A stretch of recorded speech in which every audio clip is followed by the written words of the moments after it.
everyone, and welcome back to Mr. English Channel, where learning English is easy and fun. I'm Emily. Hello, Emily.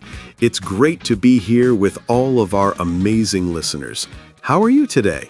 I'm fantastic, Paul.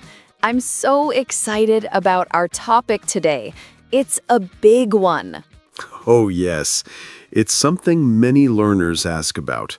So, what is our big topic? Today, we are going to talk about how to speak like a native. Wow, that is a great topic. It's not about being perfect, right? It's about being clear and natural. Exactly. It's about sounding more relaxed and confident when you speak, and we have some fun tips to share. I'm ready. But before we start, we want to say thank you for listening. If you like our channel, please give this episode a thumbs up. Yes, and don't forget to subscribe and share it with your friends. It helps us a lot. Okay, Paul, let's begin. Let's do it. So, what is our first point for sounding more like a native speaker? Our first topic is connected speech. Ooh, that sounds serious. It does sound a little serious, but it's actually very simple and very natural. Can you explain it, Emily? Of course. Connected speech is when we link words together. We don't say every word one by one. For example, we don't say an apple. Ah, I see. The words flow together. So, how does an apple sound with connected speech? It sounds like an apple. The two words connect and sound like one word. It's smooth. That makes sense. It sounds much faster and more natural. Do you have another example? Sure. How about good afternoon? We don't say good afternoon. The D sound from good connects to afternoon. So it sounds more like good afternoon. Yes, exactly. It makes the conversation flow. It's a small change, but it makes a big difference. That's a great tip. So listen for how words connect. Cool. What's next on our list? Next up, we have reductions and contractions. This one is super common. Reductions. Does that mean we make words smaller? That's a perfect way to say it. We make some words shorter to speak faster. For example, going to. Oh, I know this one. Many people say gonna, like I'm gonna go to the store. You got it. Gonna is a reduction of going to. It's very common in informal spoken English. And want to becomes wanna, like I wanna learn English. Yes, you are on a roll, Paul. That's another great one. It's all about making speech easier and faster. What about contractions? Are they different? They are very similar. Contractions are when we combine two words, often with an apostrophe. Like I am becomes I'm. Or you are becomes your. And he is becomes he's. Good job. And we also have negative contractions. Do not becomes don't. Is not becomes isn't. This is so helpful. Using contractions like I'm and don't will make our listeners sound much more natural right away. It really will. It's a key part of daily conversation. Okay, ready for our third tip? I am ready. What is it? It is stress and emphasis. This is about which words we say with more energy. Ah, so not all words are equal. Some words are more important in a sentence. That's right. We stress the important words to give our sentence meaning. For example, if I say, I love this podcast, the stress is on I. So the meaning is that you love the podcast, maybe someone else does not. Exactly. Now, what if I say, I love this podcast? Now the stress is on love. So you are saying you really, really love it. You feel it strongly. Perfect. And one more. I love this podcast. Now you mean you love this specific podcast, not another one. Wow, it's the same sentence, but the meaning changes. Isn't that cool? So, paying attention to which words native speakers make louder or stress is very important for understanding and for speaking. It's like the music of the language. That's a fantastic tip. Don't say everything flat. Give some words more power. The music of the language. I love that, Paul. Okay, what's next for our listeners? The next topic is interesting. It's about regional accents. This is a big one because English is spoken in so many countries, right? It is. And even in one country, there are many different accents. An accent from London sounds different from an accent from Scotland. And an accent from New York sounds different from an accent from Texas in the United States. So the tip for our listeners is, don't worry, there is no one correct accent. That is so important. The goal is to be clear, not to sound exactly like someone from a movie. Right. It's good to listen to different accents. It helps your brain understand more people. You can listen to American English, British English, Australian English. All of them are wonderful. Your own accent is part of who you are, and that's great. The goal is communication. Well said, Emily. Be clear, be confident, and don't worry about having a perfect accent. What's our fifth tip? Let's talk about something really fun. Modern slang. Okay, this is a tricky one. Slang changes so fast. It really does. Slang is very informal language. It's what people use with friends. For example, you might say something is cool. Cool is a classic. It means something is good or great. Like, this music is cool. Exactly. Another one you hear a lot is awesome. Oh, yes. That movie was awesome. It means it was amazing. Fantastic. What's a new slang word you have heard, Paul? People sometimes say lit when something is exciting or excellent. Like, the party was lit, but it's very informal. Very informal. The advice here is to listen for slang, but be careful using it.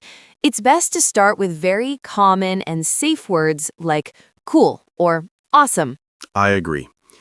You don't want to use slang in a formal situation, like a job interview. No, definitely not. But it's good to know what these words mean when you hear them. Great point. Listen first, use later, and carefully. What's after slang? Next, we have set phrases. These are groups of words that often go together. They are like blocks. Blocks? What do you mean by blocks? I mean, you can learn the whole phrase as one thing. For example, how are you? You learn it as one piece. Ah, you don't think about how and are and you as separate words. You just know the phrase, how are you? You got it. Another one is have a nice day. Or see you later. We say these all the time without thinking. Yes, and learning these set phrases makes you sound very natural. It also makes speaking easier because you don't have to build the sentence word by word. That's so true. You just have the phrase ready to go. Can you give us a few more examples of useful set phrases? Of course, phrases like, what do you think? I'm not sure. And can you help me, please? Those are very useful in daily conversation. So the tip is to learn common phrases as a whole unit. Exactly. It's a great shortcut to sounding more fluent. I love shortcuts. Okay, what's our next super tip? Our next tip is about using power words. Power words? Do they give you superpowers? In a way, yes. They make your English stronger and more interesting. They are more descriptive words. So instead of saying good all the time, I can use a power word. Yes, instead of the food is good, you could say the food is delicious or the food is amazing. Ah, delicious is a much stronger, more powerful word than good. It paints a better picture. It does. What about bad? What's a power word for bad? You could say something was terrible or awful. Perfect. The movie was awful is much more expressive than the movie was bad. I see. So instead of happy, I could say joyful or ecstatic. Instead of big, I could say huge or enormous. Now you're thinking with power words. Learning a few of these can make your vocabulary so much richer. It's a great way to be more specific and interesting when you speak. I like this tip a lot. Me too. Now, let's move on to speed and pauses. This is about the rhythm of speaking. Right. Some learners think speaking very, very fast is good, but that's not always true, is it? Not at all. Native speakers don't always speak fast. We change our speed. And we use pauses. Pauses are the small silences between words or sentences. They are important. Very important. A pause can be used for emphasis. For example, I have good news. The pause builds excitement. And pauses give you a moment to think about what you want to say next. It's okay to pause. It's more than okay. It's natural. Nobody speaks like a robot without stopping. I am a robot. Please don't do that again. So the advice is to not rush. Speak at a comfortable speed. Yes. And listen to how native speakers use pauses to make their speaking clearer and more interesting. Don't be afraid of silence. That's excellent advice. Breathe, pause, speak clearly. Don't just run. Exactly. Okay, we have two more topics. The next one is formal versus informal English. This is super important. Using the wrong one can be awkward. It can be. So, informal English is what you use with friends and family. This is where we use slang and contractions. Like, hey, what's up? Want to grab a coffee? That's perfectly informal. But you would not say that to your new boss in a big company. Definitely not. So what would formal English sound like? Formal English is more polite and uses full words. You might say, "Good morning. How are you today?" Would you be available for a meeting? I see. No what's up or wanna. You use complete sentences and more polite vocabulary. Right. So, the key is to know your situation. Who are you talking to? Is it a friend or is it a professional situation? That makes all the difference. Knowing when to be casual and when to be formal is a real skill. It is. A good way to learn is by watching movies or TV shows. You can see how characters talk to their friends versus how they talk at work. That's a great idea. Context is everything. Okay, Emily, we are at our last tip. What is it? Our final point today is about having natural reactions. Natural reactions? You mean the small words we say when we are listening? Yes, words like, oh, really? Wow, I see. And, uh-huh. These show the other person that you are listening and you are interested. It makes the conversation feel alive. It really does.